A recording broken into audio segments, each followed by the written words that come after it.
De Peito Aberto é um podcast sobre questões da mulher contemporânea. Eu sou Fernanda Maria Marinho, médica especialista em câncer de mama, e aprendi que andar nessa vida com apoios e parcerias é muito melhor.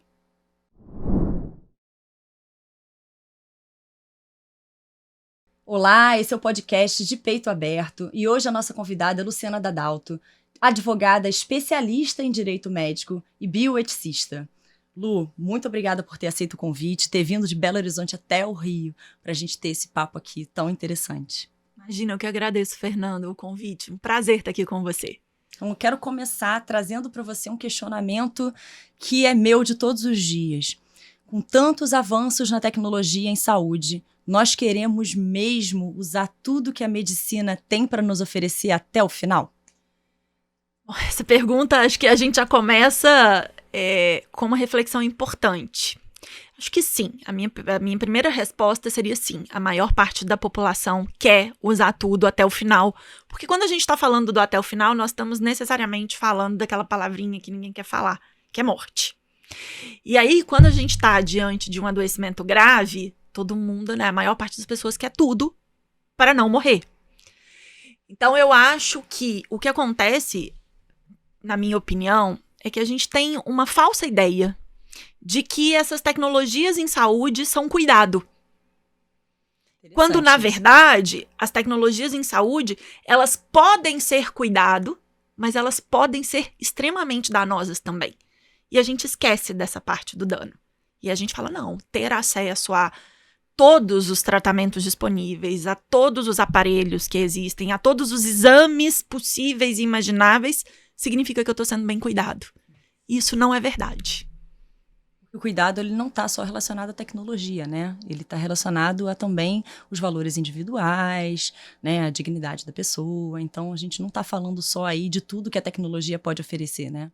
E eu acho que cada vez mais, né? O cuidado não está relacionado só à tecnologia, porque se a gente pensar em inteligência artificial, em robótica na medicina, a tecnologia está chegando, e então o que muda, ou o que faz com que o profissional de saúde seja importante? Exatamente a parte do cuidado.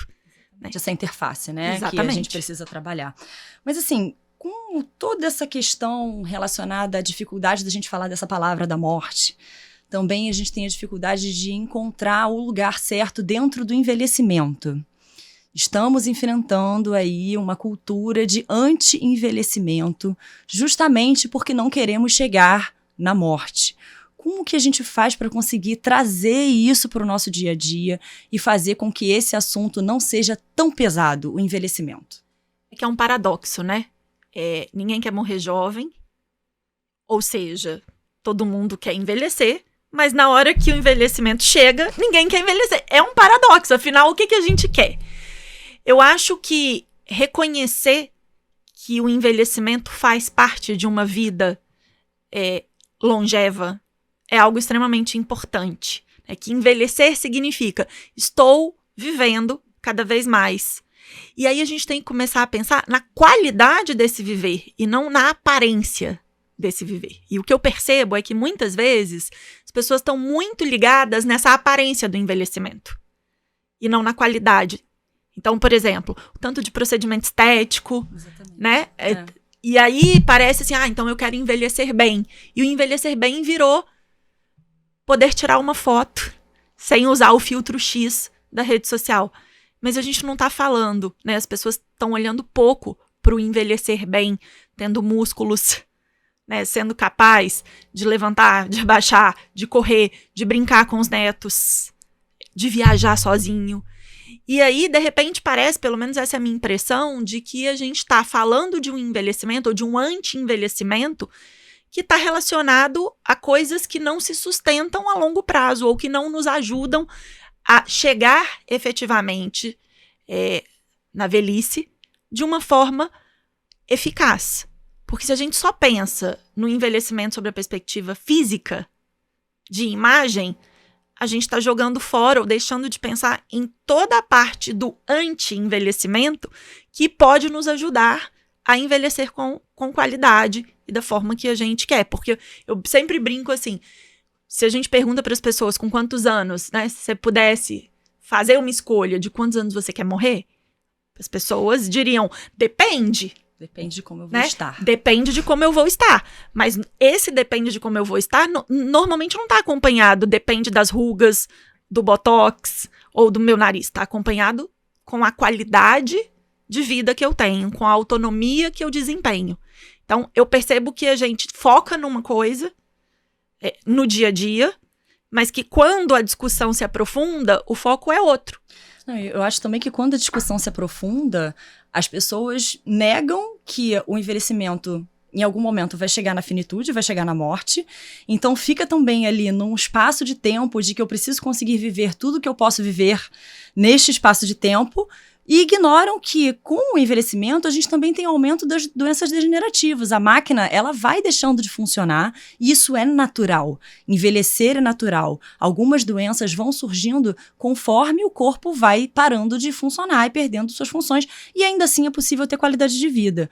Mas como que a gente consegue manter e garantir para o indivíduo essa questão da dignidade versus o uso excessivo de procedimentos e de tecnologias para retardar esse envelhecimento? Você acha que a sociedade consegue enxergar que está gastando muito em coisas desnecessárias e talvez retardando esse envelhecimento de uma forma falsa?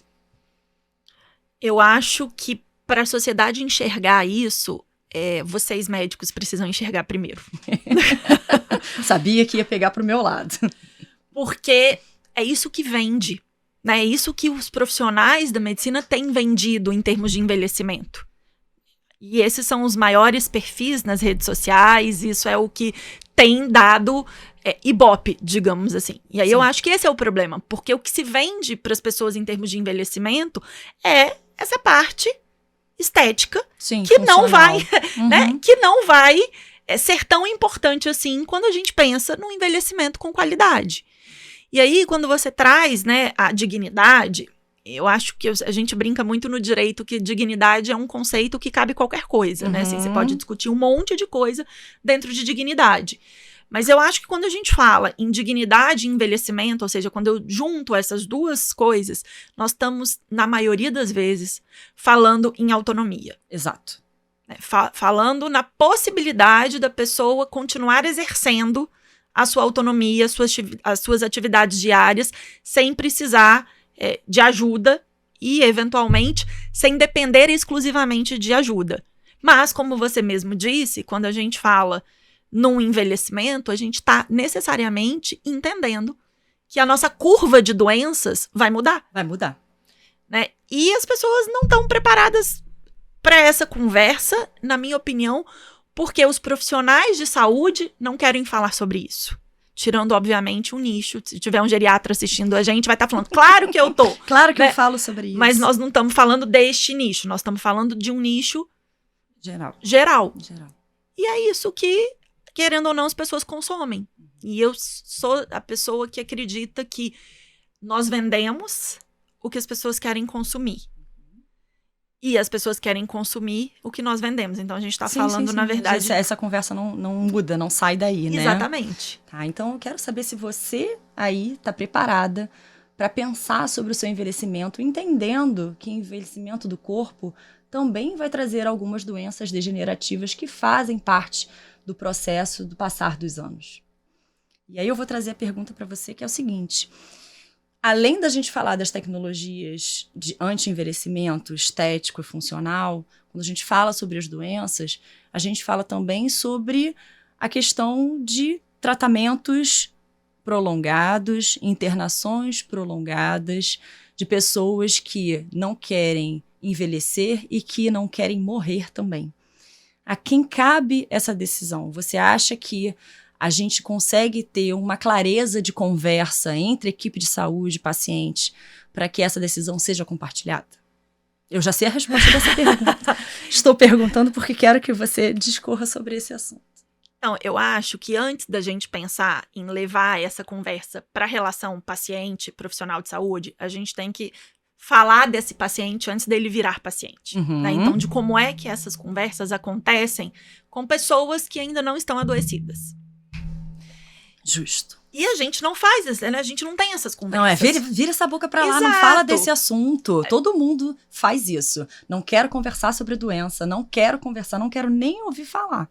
E aí a gente fala, quando uma pessoa tá doente, a gente diz assim, vai dar tudo certo. Vai ficar tudo bem. Vai ficar não desiste, né? Não desiste. Tenha Exato. pensamento positivo. Uhum. Só que nessa história do não desiste, tenha pensamento positivo, a gente perde momentos muito importantes de conversa sobre o que é valor para aquela pessoa, sobre o que faz sentido para aquela pessoa. Uhum. E aí, se a gente não tem essa conversa nesse ambiente pré-hospitalar, digamos assim, quando a gente atravessa a porta das instituições de saúde, normalmente o paciente já não tem mais condições de decidir emocionais, né? Seja condição física ou emocionais, e aí a família acaba decidindo. E a família acaba decidindo pelo jargão que a gente fala, né? Assim, doutor faz tudo. E assim, também muitas situações dessas que a gente vive na nossa prática são profissionais de saúde, médicos que não fazem parte do cuidado daquele paciente, que não são médicos que acompanham há muitos anos, que também não sabem esses valores. Aí eu trago a culpa também. Esse programa aqui, todos os programas eu trago a culpa para os médicos, né? Eu assim, sempre falo que a gente também tem culpa disso. Da gente não conversar e não saber desses valores dos nossos pacientes. Mas em situações, por exemplo, internação hospitalar, como é que a gente consegue, antes do paciente internar, né, durante essas conversas cotidianas no almoço de domingo em família, trazer esses valores e deixar isso documentado, né? Eu quero que você explique para a gente, para as pessoas que estão assistindo a gente, como que a gente pode documentar o que a gente quer e o que a gente não quer. Né? Na minha família, as pessoas já sabem as coisas que eu quero, o que eu ainda não quero. Algumas coisas estão escritas, outras ainda não. Eu tenho escrito ao longo do tempo, porque são os meus valores e é a minha decisão. Mas eu quero que você explique como que a gente pode fazer isso, né? Eu entendo essa questão do emocional, né? Se você não está doente, é mais fácil você pensar sobre o assunto, apesar de que as pessoas negam a finitude. E aí, como trazer isso para a mesa do almoço? Então, Fernanda, eu não concordo com a frase que quando a gente não está doente é mais fácil. Eu acho que abstratamente é, mas eu acho que para nossa sociedade não é. Entende? Porque quando a gente não está doente, aí é que a gente não quer falar de doença mesmo, porque afinal de contas, doença atrai. Atrai, né? Atrai. Falar de coisa ruim atrai. Uhum. Esse, sem dúvida nenhuma, seria o melhor cenário para essa conversa. Mas não é a realidade. Então, o que acontece na prática é que as pessoas acabam deixando para muito depois essa tomada de decisão, e esse muito depois, normalmente, quando chega, a pessoa não consegue mais decidir. Então, acho que o que a gente está falando, né? Nós estamos falando de um documento, na possibilidade de que cada um de nós deixe escrito. Você falou que deixou algumas coisas escritas e que outras você ainda não escreveu. A possibilidade de que a gente deixe escrito, o mais cedo possível, como é que a gente quer ser cuidado, se e quando a gente estiver com uma situação de adoecimento grave e sem condições de tomar decisões por nós mesmos. Que documento é esse? Então, esse documento, ele chama Testamento Vital. E aí as pessoas, esse nome assusta muita gente, fala, não, mas testamento é só depois que eu morrer. Eu não tenho nada para deixar, para que eu vou fazer testamento? Não tem patrimônio. Mas o Testamento Vital, ele não tem nada a ver com essa parte patrimonial. Uhum. O Testamento Vital é um documento que qualquer pessoa com mais de 18 anos pode fazer, exatamente para dizer como é que ela quer ser cuidada. O que acontece, e talvez eu entendo que essa é a maior dificuldade que a gente tem, é que nós vivemos numa sociedade familiarista. O que isso significa? Significa que a gente cresceu ouvindo que quem decide é quem fica. Isso aqui no Brasil ou você acha que no mundo inteiro? Eu acho que na América Latina como um todo, sim. Né? Então é muito comum, muito engraçado. Certo dia para trás eu estava conversando com um artista famoso, e aí explicando sobre o testamento vital, e ele me disse, não, mas qual a importância disso? Se eu tiver em coma e tal, minha família vai decidir. Então, assim, existe... Se a sua família partilha dos seus valores, tudo bem, né? Exatamente. Mas será que quem vai decidir partilha das mesmas decisões que você tomaria, né? E eu acho que tem uma coisa a mais, assim. Uma coisa é eu conversar com a minha família hoje. que eu não tenho nenhuma doença.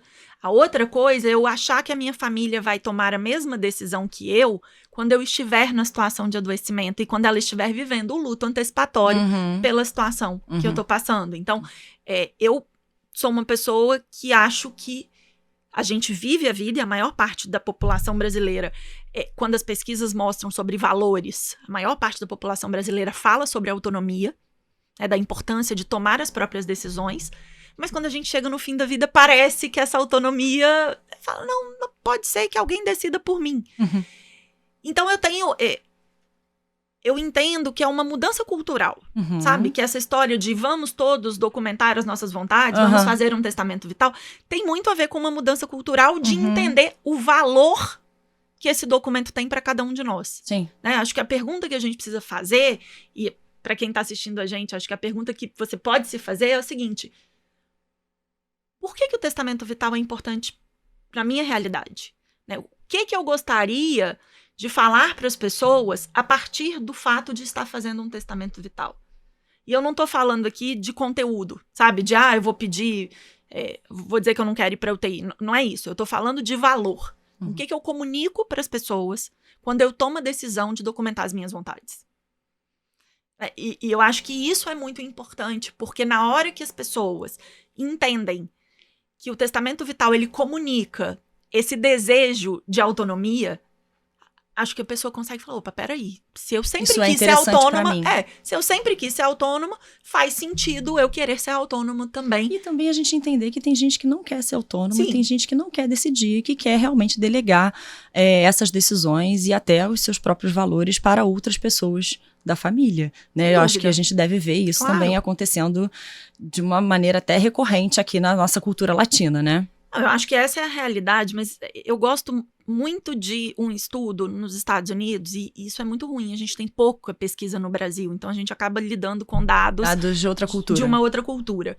Mas existe um estudo nos Estados Unidos que mostra que o luto é menos complicado, é mais simples, quando a pessoa que morreu deixou previamente vontades sobre como ela gostaria de ser cuidada. Então, eu também entendo, e eu tenho falado cada vez mais, que essa cultura, ou essa pessoa brasileira que é familiarista, ou seja, que quer proteger a família, que quer ajudar a família, poderia entender que fazer um testamento vital também ajuda a família nesse aspecto, porque eu tiro um peso da tomada de decisão. Óbvio, se nós estamos discutindo autonomia, liberdade, significa que eu posso dizer, não, Luciano, ok, eu não quero mesmo assim. Mas eu tenho uma frase que eu gosto muito, que é assim: não existe autonomia sem informação. Sim. Então eu acho que para a pessoa dizer eu não quero tomar essa decisão, ela precisa ser informada dos benefícios e dos malefícios de documentar essas vontades. Sim. E a sensação que eu tenho é que a gente não tem essa informação. A gente tem um senso comum que diz, sempre foi assim, por que você vai mexer agora? Sempre a família decidiu.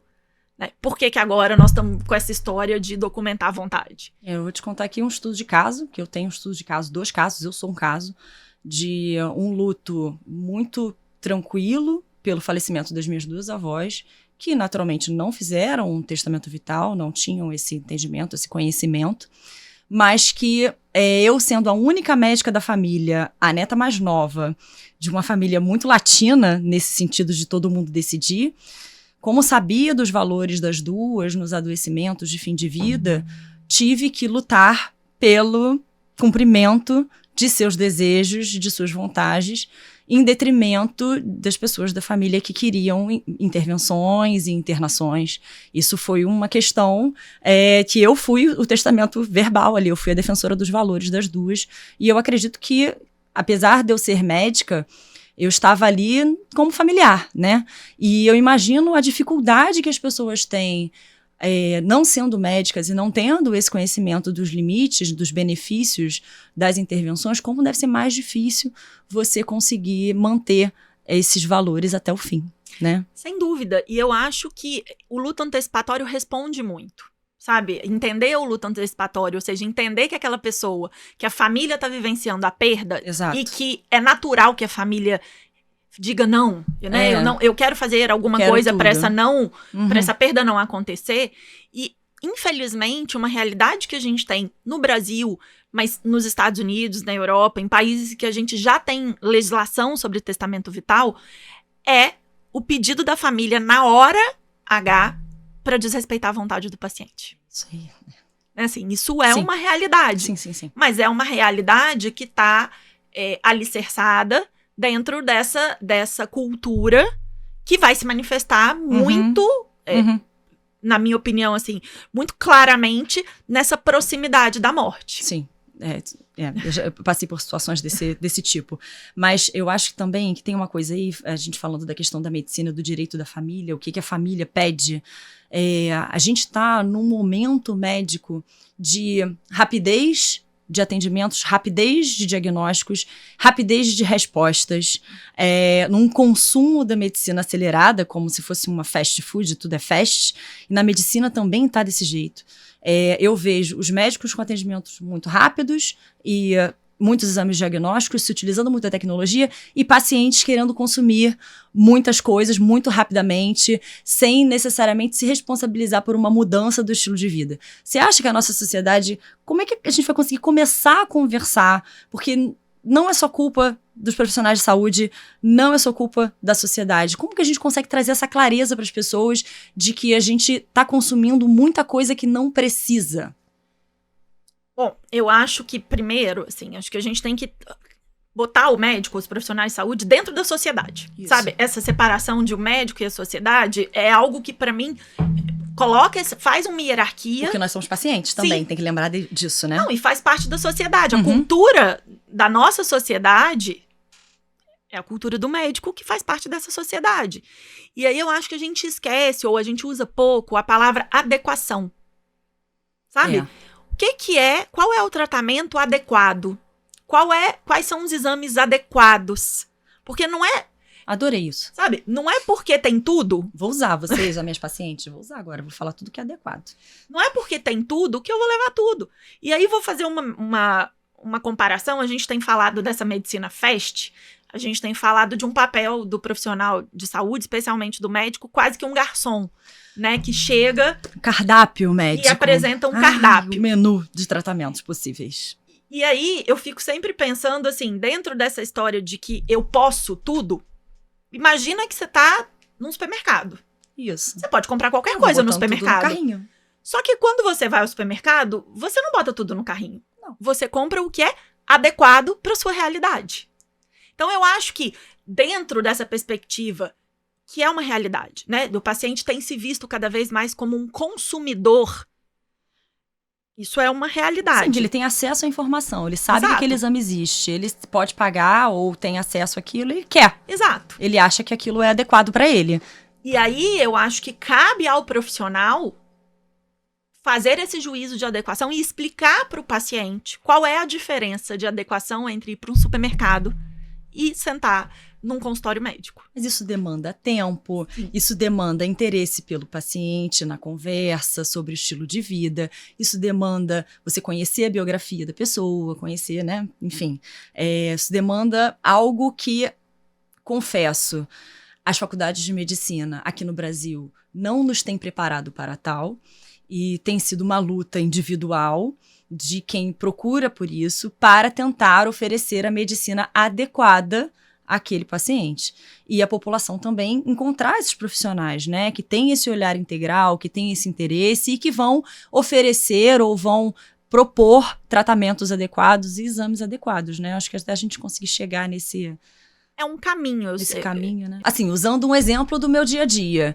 Desde que eu tenho o registro do conselho, meu irmão, que tem enxaqueca crônica, me pede, toda vez que ele tem uma crise de mais de 2, 3 dias, ele já me pediu várias vezes para fazer ressonância de crânio, jurando que tem um tumor cerebral por conta daquela dor de cabeça. E eu sempre falo para ele, não, você não precisa, você tem uma enxaqueca, vamos tratar a enxaqueca.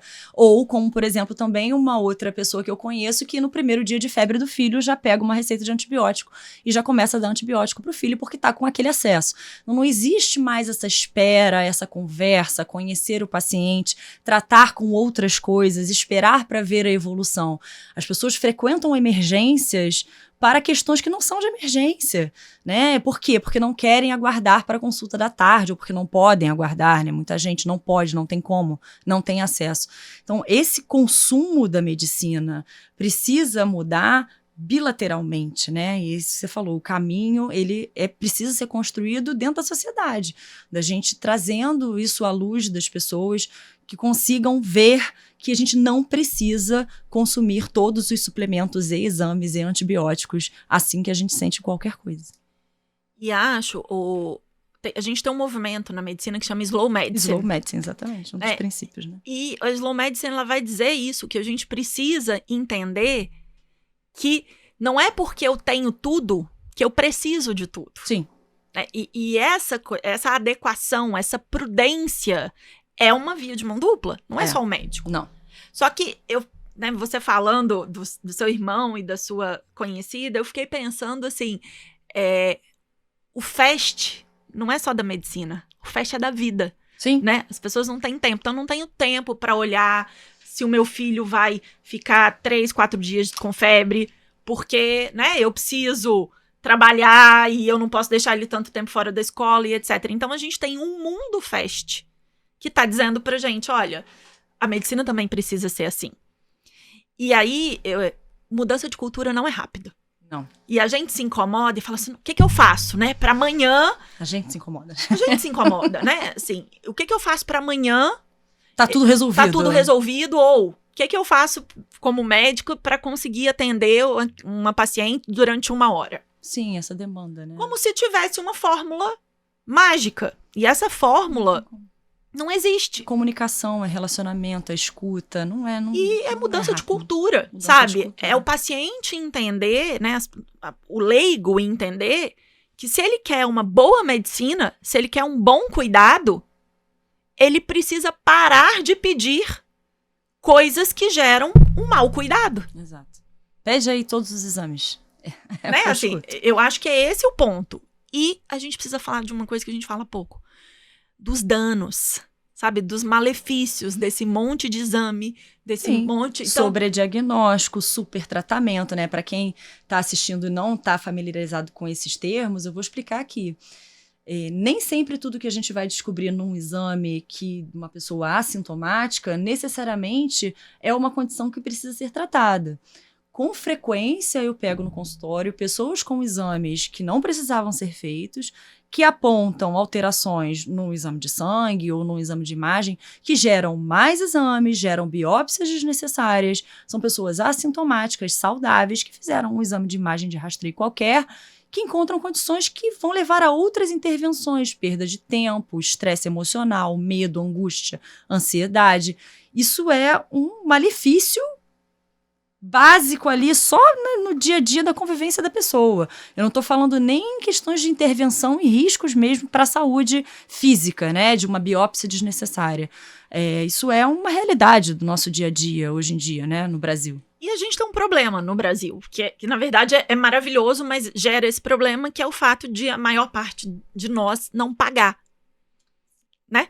Porque a gente tem um seguro, saúde, um plano de saúde, ou SUS.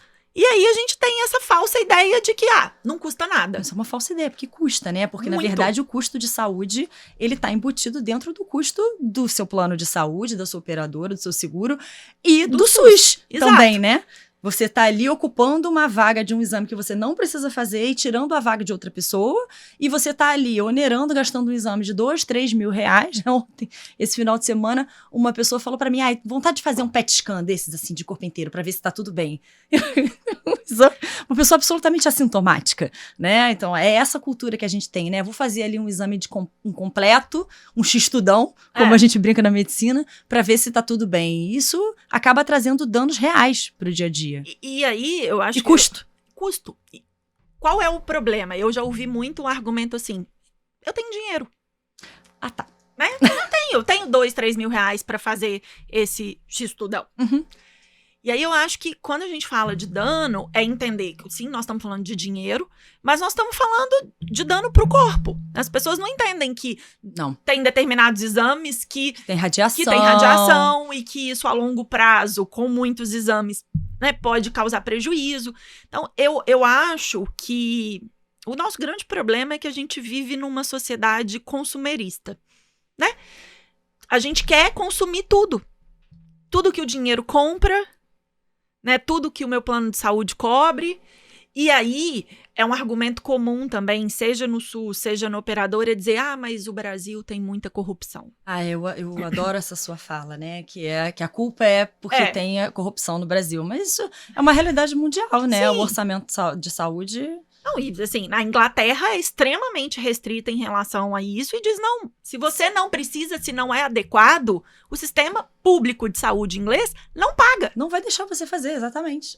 Isso Por quê? aí. Porque não é adequado. E não é só isso também, né? Você tá usando a máquina, você tá, às vezes, deixando de usar aquele aparelho para uma pessoa que realmente precisa. Sim. Né? É isso. E é engraçado essa história do pensamento coletivo, enfim, que a gente não pensava nisso, ou a gente não tinha exemplo palatável até a pandemia, né? Não, então, assim, a gente não existe uma infinidade de recursos. Isso não é real. Os recursos, eles são finitos. E na pandemia, isso ficou muito claro para todo mundo.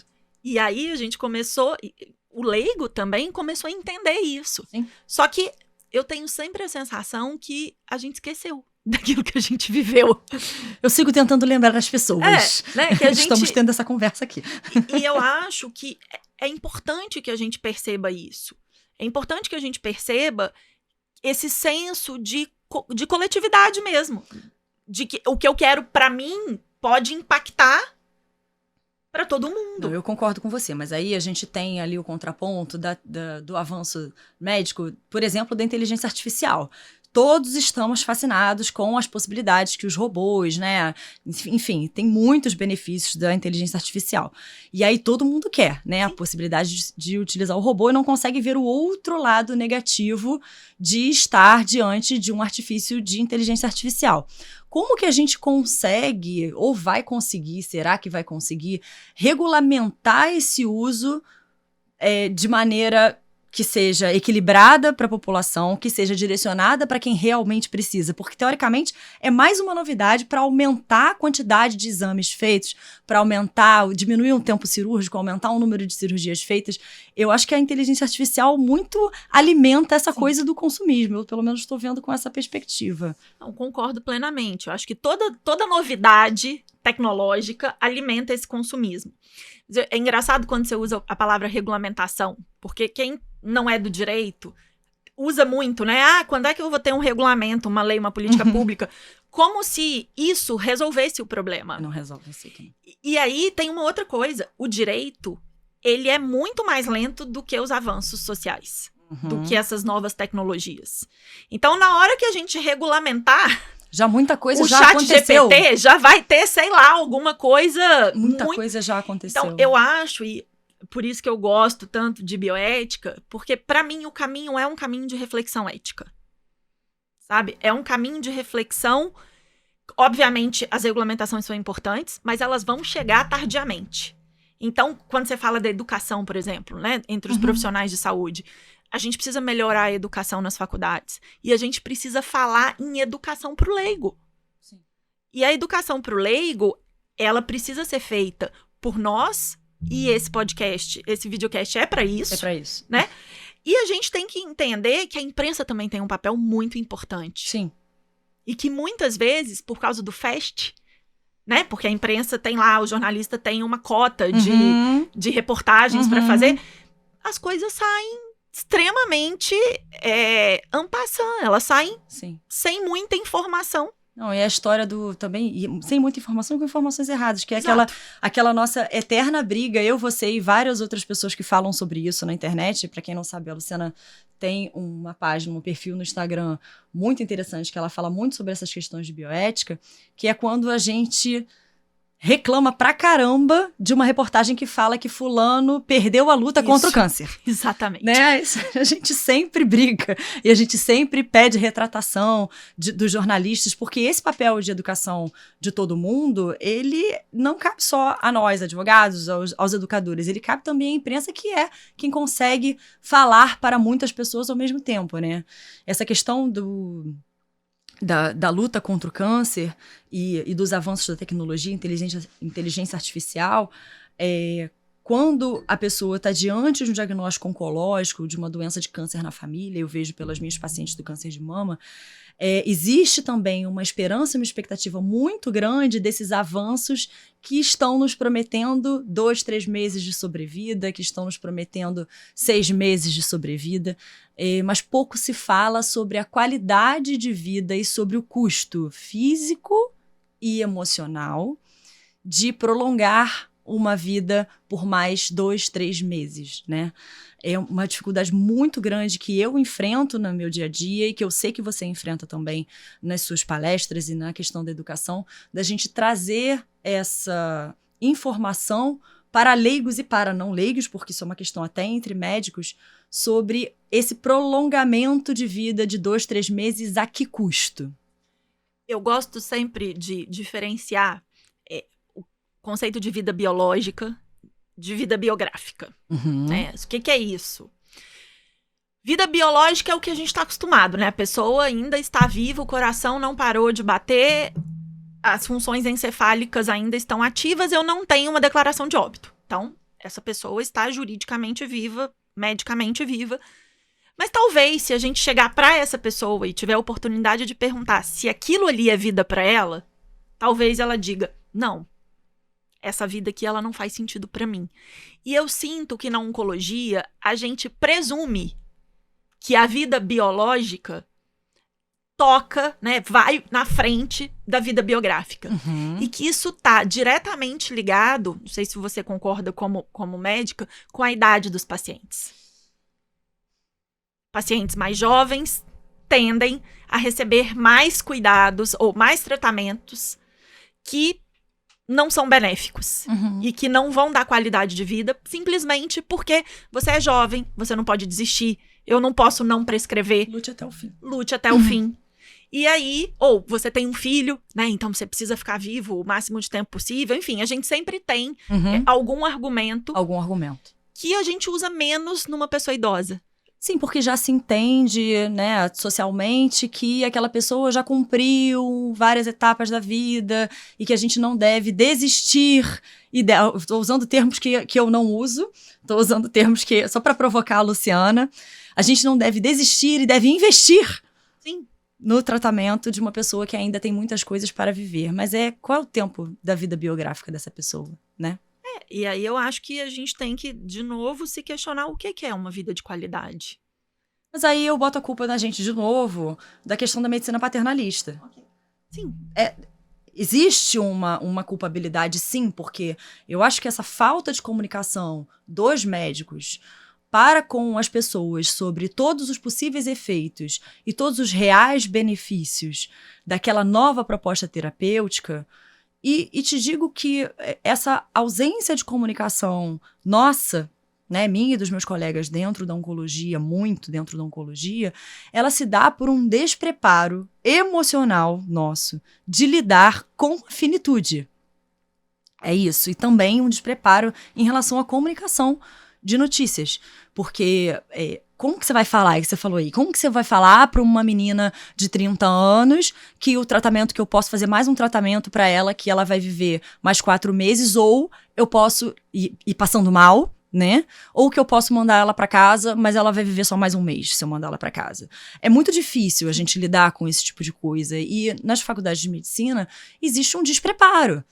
Nas residências de oncologia, muitas residências de oncologia não têm esse preparo, né? Eu falo isso para todo mundo, que eu fui buscar isso na pós-graduação de cuidados paliativos, porque eu sentia que faltava esse preparo para conversar sobre esse assunto. Então, eu vejo que isso é um custo nosso, da medicina paternalista, porque apesar da gente não colocar um cardápio, a gente vira para o paciente e fala, eu acho que é melhor para você fazer este tratamento. E eu estava ouvindo uma aula sua que você fala, e se a pessoa fala que não quer? O que eu faço com a minha própria emoção? Eu médica aqui, Fernanda. Eu já tive isso, paciente que falou pra mim, eu não quero. E eu liguei pra casa dela, 2, 3 dias depois, perguntando, falei, você tem certeza? Não, eu não quero, eu não vou me tratar, eu vou passar os meus últimos meses na casa do meu irmão. E eu tive que lidar com isso, mas eu não tinha preparo para tal, eu tinha acabado de acabar a faculdade. Como que a gente consegue quebrar essa questão paternalista da medicina e trazer para as famílias esse questionamento. Vale a pena fazer mais esse 1 mês de quimioterapia? Gosto muito de uma frase de um médico estadunidense que chama Atul Gawande. O Gawande tem um livro famoso, né, que se chama Mortais, e ele começa o livro dizendo: aprendi muitas coisas na faculdade de medicina, mas a mortalidade não foi uma delas. E aí, eu lembro da professora Maria Júlia Kovacs, que é uma grande referência nas discussões de finitude, que tem um livro que se chama Educação para a Morte. E ela vai dizer, a gente não tem que ensinar na faculdade de medicina, a gente tem que ensinar no colégio. Sabe? A gente tem que falar de finitude no colégio, para todo mundo, independente se vai ser médico, engenheiro, advogado ou o que seja. E, obviamente, a gente precisa entender que médicos devem aprender mais, ou falar mais, ou serem mais preparados do que outros profissionais, porque eles lidam com a morte mais do que outros profissionais. Você acha que essa atitude paternalista é uma defesa? Eu acho que essa atitude paternalista, eu não sei se é uma defesa, mas eu acho que é uma construção de uma sociedade que, porque quando você fala defesa, parece que assim, o doutor fulano, né? Assim, sim. Que ele tá. Mas eu acho que é uma construção de uma sociedade que nega a morte. Então, a forma mais simples que eu tenho de negar a morte é formar pessoas para evitarem que ela aconteça de qualquer jeito. Só que essas pessoas que tentam evitar, não conseguem.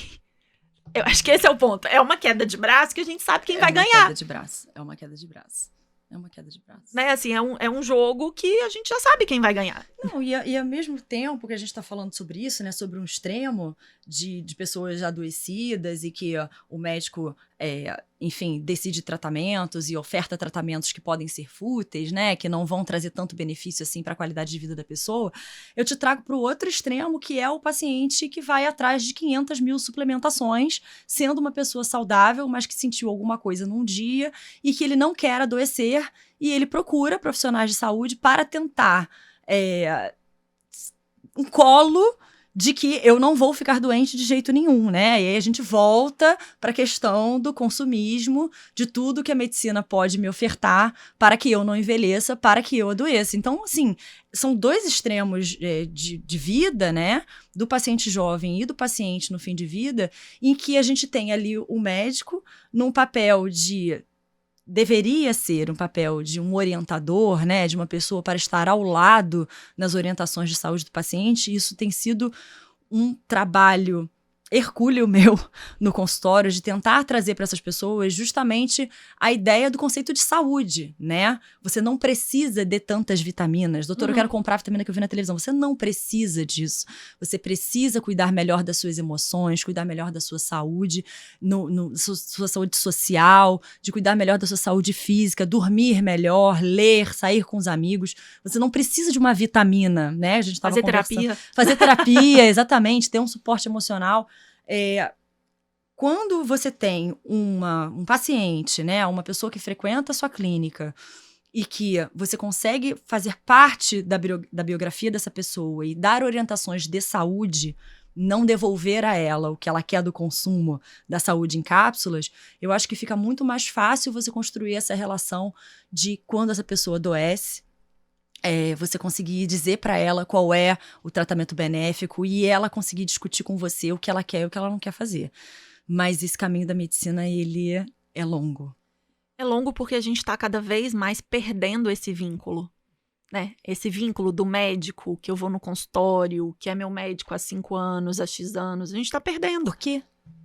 Acho que é por causa do fast, Fernanda, né? Por causa dessa vida rápida, das soluções rápidas que a gente quer. Esse médico do consultório, que a gente tá com ele há muito tempo, ele vai dizer pra gente que a gente não precisa disso, que todo mundo tá vendendo pra gente que a gente precisa.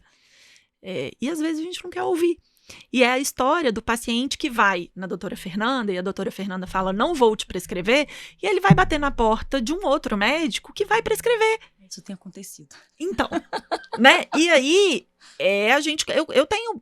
Mas elas colegas, voltam, tá? Elas voltam. Elas voltam. Uma consulta comigo, uma consulta com outra. Eu tenho colegas, amigos que me dizem isso. Luciana, mas se eu não faço, alguém vai fazer.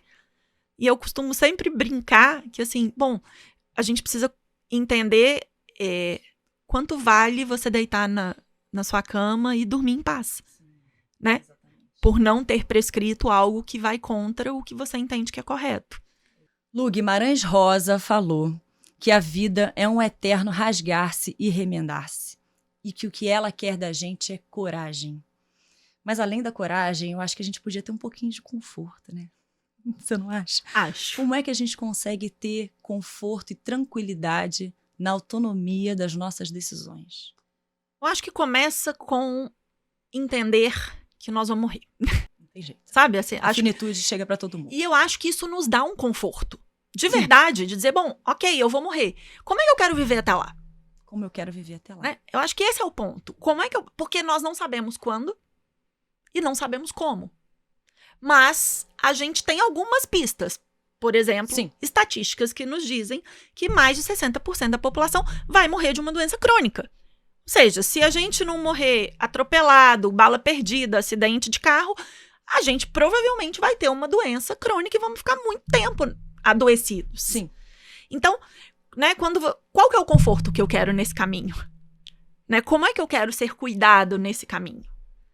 Porque entender que a discussão sobre a autonomia também é uma discussão sobre o nosso futuro é algo que eu acho que a gente precisa começar a dar valor. Porque a gente pensa na autonomia para ir na padaria hoje. Ah, sim.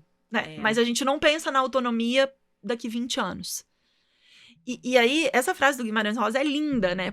E quando ele fala no rasgar-se e remendar-se, eu acho que ele está contando pra gente que dificuldades fazem parte da vida. Sim.